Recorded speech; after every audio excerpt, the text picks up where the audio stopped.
Right now, feel what's underneath you. Is it real? Are you touching it? Yes. Smell that air? Hear that air conditioning? Oh, it feels great. It feels great. That's real. Okay. On the same coin, though, you could also break that down. You could say, well, what is real? What you just said. What is real? Oh, well, let me ask you this. What part of you is you?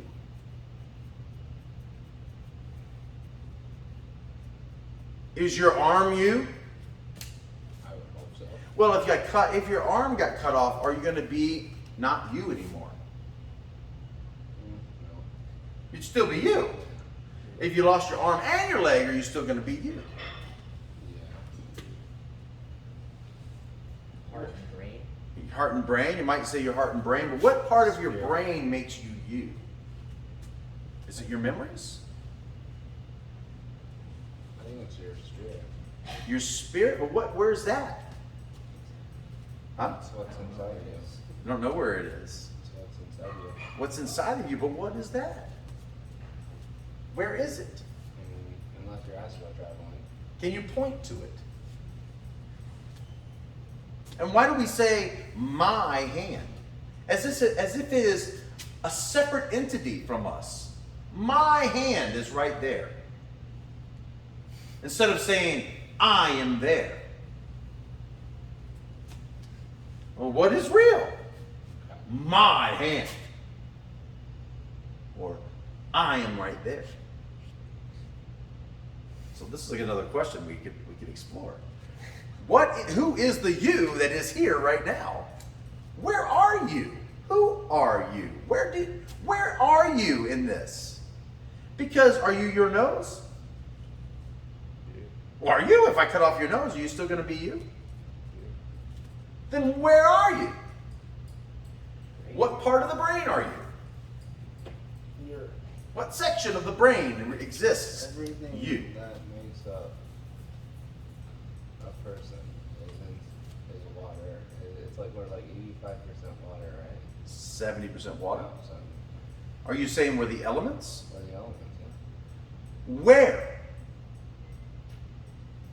Where are you? Here. You are here. That is true. You are here now, for sure. Right. But who is the you that is here now? The name that was given to me. What's in the name? Now, you could change your name. Yeah. Are you your name? No. But a name is an identity. Are you your identity? And if you are your identity, what is the identity and where is it?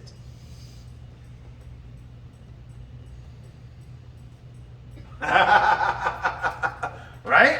I mean, if we put a magnifying glass all the way into my hand, we look all the way in, guess what? My hands, the molecules and stuff are not even touching each other. Yeah. They're empty. They're like this. They're empty space. So where is it? What's holding this together? It's not really connected. That's an illusion. So where is me that I see? I just made that up. Where is the me that I see? I know that I'm here, and I know that it's now, but where am I? Really? You're wherever you want to be. No, I'm here now. You're right where you're supposed to be. Yeah, that's true. Is it possible? I'm just saying, I'm just putting it out there. Is it possible, and I like to use the word the force, is it possible that the energy that flows through this arm that is supposedly me is connecting it all together? Isn't there an energy that goes through that? Yes? I agree on that. You agree on that, correct? Is that true? That's science, right? There's something holding this together in the empty space that makes this my arm. Is it possible that when I said earlier, here's what I said. I said, let's see. right intentions means the intention on your part, then the force flows through you, then the force goes on fulfilling its intention through you, and you become a vehicle of the force. Yeah.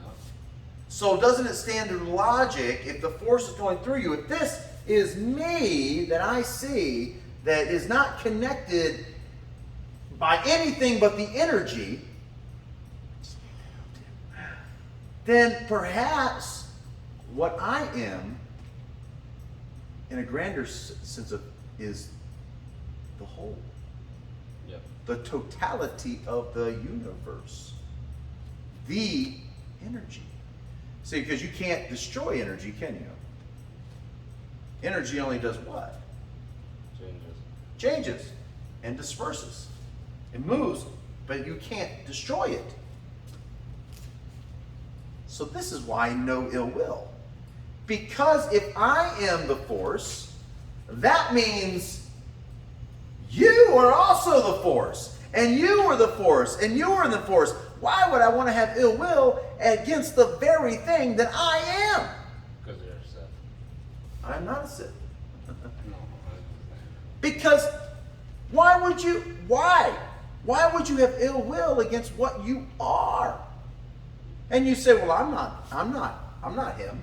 Are you not though? Show me where you are. Show me who you are. We did. Why? Where? We're different, but the same. Right. So my Zen teacher once told me, he said this, he said, Raven, I want you to think about this, a power company. When I turn on the power in the house, that energy becomes this light bulb. That same energy becomes that clock. That same energy becomes the TV. It becomes the computer. It becomes that light bulb in there. It becomes the air conditioning. But when it turns off, it goes back to The battery or the generator. the source. And it's still the same energy. So with all your ambitions, your delusions in your world, I'm this, I'm that, and I'm all that, and I'm this, and I'm better, and I'm all that. Are you though? Because where is the me that I see? Right there in front of you. Is it? Or are we simply the force? The force is what flows through us, but we're still an atomical part. Yes, this is our machine. Yeah. So we're all different. We're all like. What I believe is that we were brought down here into this world. Brought down by who and what? Well, that I don't know. Okay, fair answer. I'm not a creator or anything. That's just my theory. So how I know I'm me and not Brick is basically what makes us who we are. What is that? Is it your experiences? Our experiences are totally different, most likely. Some of our lives can be the same, but it's what we're brought up in. Ah, now you're approaching something that's very smart. When we're very young, we're brought up, our name Correct. is given to us. So your perspective is based on your experience that created your personhood, right? Yeah. But your actual personhood is the energy, it is the universe, it is the force. It's a spirit. But your spirit, or whatever you want to call it, but The force flows through us. Our spirit is what can use that to our advantage. well, your personality, your brain, your computer processes that information based on the programming that you receive. So in actuality, your perception doesn't always equal reality. It's your view on it. Remember, we talked about having the right view. Maybe you're not right. Maybe it's just your perspective. But how can you get angry at somebody else for having a different perspective when, after all, they're the same energy expressed in a different way? Different path to get there. Yes, but how can the light bulb be angry at the computer? How can the computer be angry at the radio? No, it's just a different expression of the same energy. You are an expression of what I call the force. You may call it spirit. You may call it soul. You may call it the universe. You may call it whatever. But it's all different, just different words saying the same thing. We are the force expressed. Or different way. Hmm? Like, when I die, like, my energy might move on and change. No, no, no. When you die, your energy might not move on and change. When you die, your energy will move on But and it's change. not going to go into something that's already living. I mean, how do we know? There's ghosts. Yeah. I mean, how do we I know? mean, like, when like, I believe that, like, our spirit is gonna either be bound into us or bound into something like us. If that makes sense. Perhaps. Who knows? Who knows? I guess you'll find out. That's the good news about life. I mean, good news is you're gonna die. Why is that good news? Why is that good news? If you weren't gonna die, if you're gonna live forever and everything would be perfect all the time, man, things would be boring. It'll be so boring. But the good news is it's not gonna last forever. You are gonna die and your energy is gonna disperse, change, and move on to whatever it's gonna do next. Who knows? It's part of life. It's the journey. It's wonderful. It's wonderful news, if you ask me, from my perspective. So, right intention. It's about not having ill will. It's of not having the greed. It's not having the anger. It's not having the hatred. Because after all, why would I hate what essentially I am already? Then you're hating yourself. Exactly. This is what the founder of Aikido would say. This blending of energy, this harmonious harmony. That's Aiki is harmony. Be in harmony with each other because we are connected anyway. Isn't that wonderful news? It is, if you ask me.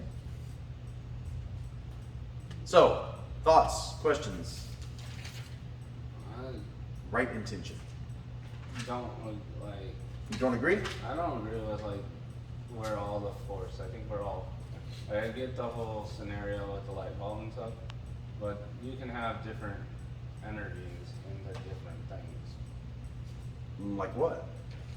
Like the force isn't just one entity; it's multiple entities. Well, yeah, the force is expressed in many ways, right? So Isn't I it? don't agree like then if you're saying like that basically, why would I have ill will in towards somebody else? Like, why do we go to war? Because men are power hungry. Men are trapped in illusion. An illusion that there's some sort of separation, but there's not. That's why I agree with the one world order. With a what? Because if we're all the same, we should all be under one world order. But we won't because that would make one person an ultimate power. You know, it would be like, kind of like the U.S. government, probably most likely. I don't know. What I can say though, why do we have wars? Because men still have hatred and greed and a desire for power. They want the ultimate survival. They want to be the king of the jungle. They want to be the head of the food chain. They want ultimate survival. This is natural to feel this way, but really in actuality, if you break it down to a scientific level, I suppose, we're all just energy. Yeah, I get that. So to answer your question, why do we have war? Because people don't live right intention. Yeah. And Live right sometimes intention? You gotta put like down basically the bad intention. Bad intention is again, that now you're talking about dipping all the way over. And the whole point is to live balanced life, I right? get that. You know, like it's not good to be so happy all the time that you're bouncing off the walls and you're cheerleader the whole time. Now you're imbalanced here. Something's wrong here. There's an imbalance. Also, an imbalance to be hateful and mean and uncompassionate. The best way to be is empathetic or compassionate, where you can see both points of view from a logical perspective and be very understanding, and you'll understand this. And it's not a big deal, because it is, all things are as they are, and they can't be anything but what they are. If you want a different outcome, then create a different action right now for possible response later, like throwing a bowling ball down the lane. You can throw the bowling ball down the lane. Not always are you going to get a strike. You know, sometimes it'll be a gutter ball, but at least you took action to throw. You want a strike, then throw the bowling ball down the lane. But you can only do that right now while you're playing the game. You can't do that tomorrow when you're not playing the game. I believe time machines. Time machines, well, again, remember I talked about delusions and illusions? If the bullet train exists, the time machine potentially is. Well, I mean, till they introduce it and I see it, then it's not significant. You know, when it becomes significant, then it's significant. Until then, it's just a thought, an idea. Well, you want a time machine to exist, you know what you have to do? Do something now. Put action into creating it, developing it, making it. What do you have to do to make that happen? You have to learn that you can only do that if you do that now. So everything is about now and having the right intention. He said, please stop asking questions. You want this to end? I did like the speech. You did like it? Yeah, good. I like the not having ill will on others. It's kind of how I feel with politics, personally. Yeah. Because there are a lot of people that I've had situations with where they'll completely change how they view a person because they have a different opinion. Yeah. I mean, opinions, like I said last time, I mean, you have to have you have to know that your opinion might not be correct, and be open to it and just, accept. Accepting of understanding. And we can never argue about politics anyway, because no matter how many times you argue about politics and things like that, you're never going to convince somebody else. Exactly. Unless they ask you for it. Mhm. Yeah. Don't give advice unless they ask. Unless they ask. Or they're paying you for it. So, next time we'll talk about right speech, but this is the wisdom of right view and right intention. Huh? We're gonna have an English class. No. This is the wisdom of right view and right intention. The right view, eliminate the delusions from your mind. Right intention, eliminate ill will, greed, hatred. Because after all, we're all just one part of the force. Okay? Thank you very much for listening.